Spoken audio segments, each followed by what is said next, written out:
All right, let's look at some of the basic tools for editing in After Effects.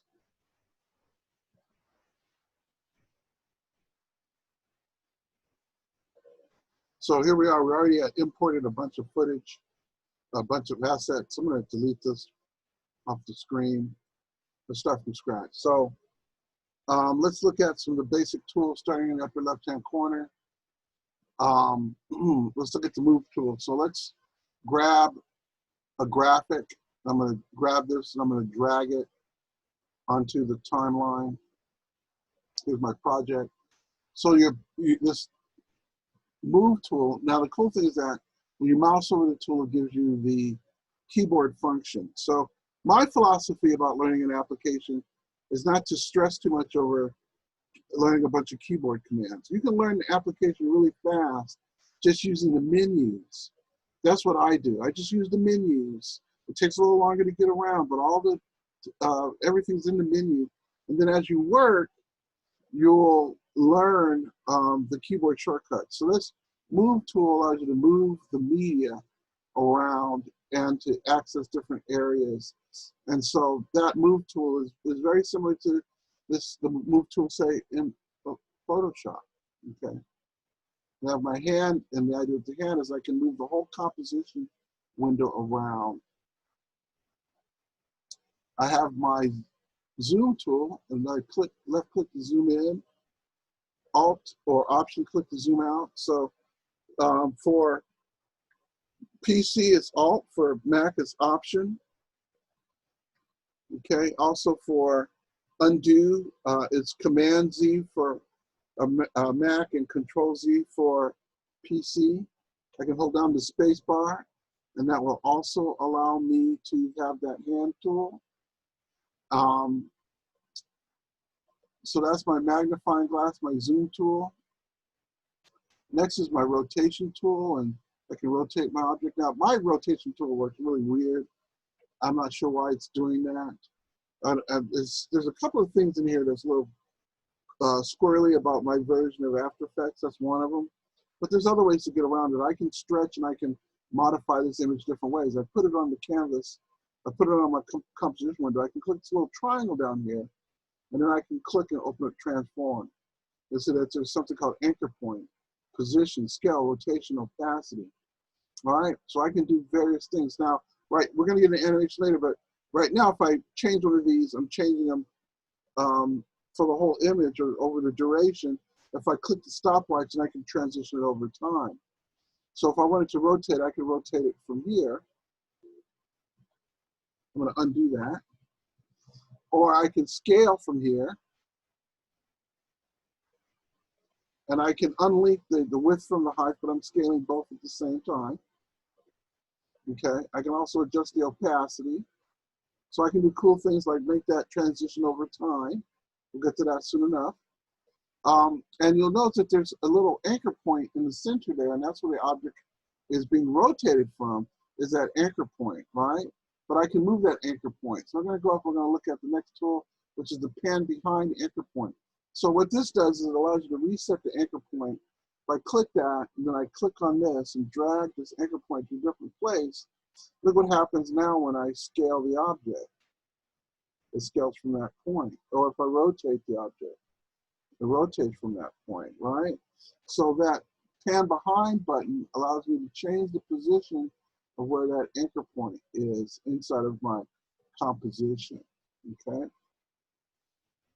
Next is we have our rectangle. If you hold it down, there's a number of different shapes, and we have our pen tool. So let's look at the rectangle. I'm gonna grab the rectangle. Now there's two ways to deploy this. Let me close this up.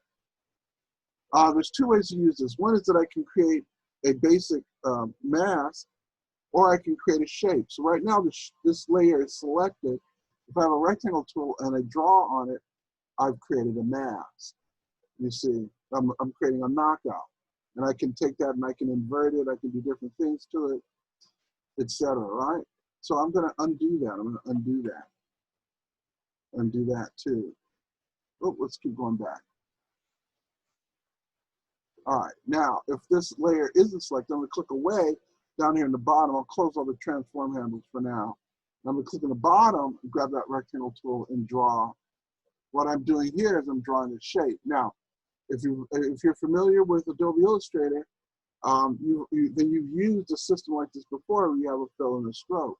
So here's my fill color. I can click up here and I can choose a fill color. And then I can come up and I can choose a stroke color. And I can choose the thickness for my stroke, and so on, right? So I can either create a masked element or a shape. And both of those have very valid uses in After Effects. I'm going to select the shape and delete it. Now, what's very similar to, let me delete my shape layer here, keep it simple. The pen tool actually works very similarly. If this layer is selected, and I grab this pen tool, and I click and make a shape, I have to make sure the shape is closed. If the layer is selected, once again, I've created a masked element.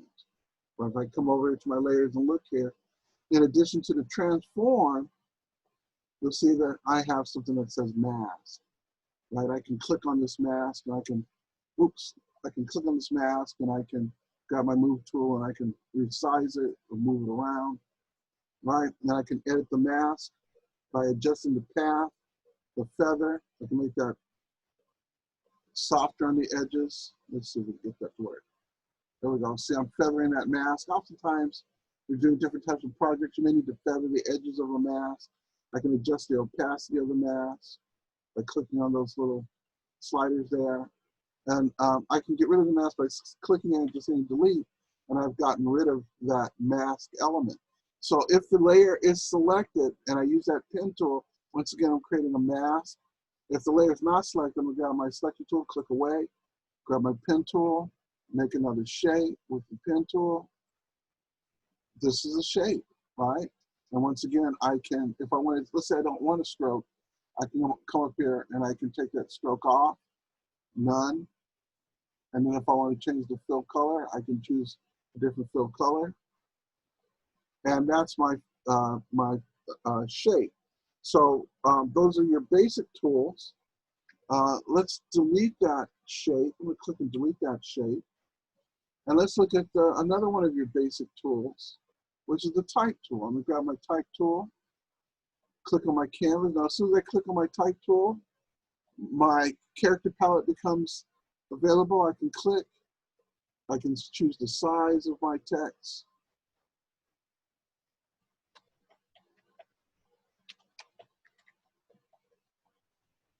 All right. I can grab this and I can move this.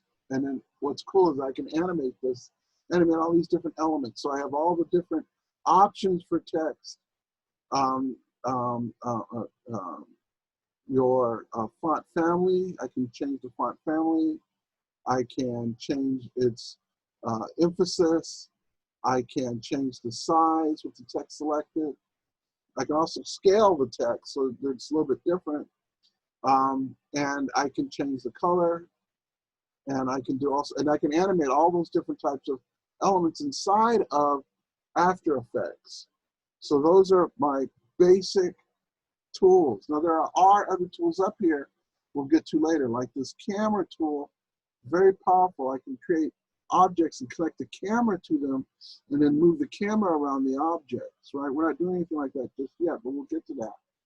And then there's paintbrush, like for rotoscoping, clone stamping, erasers, and so on.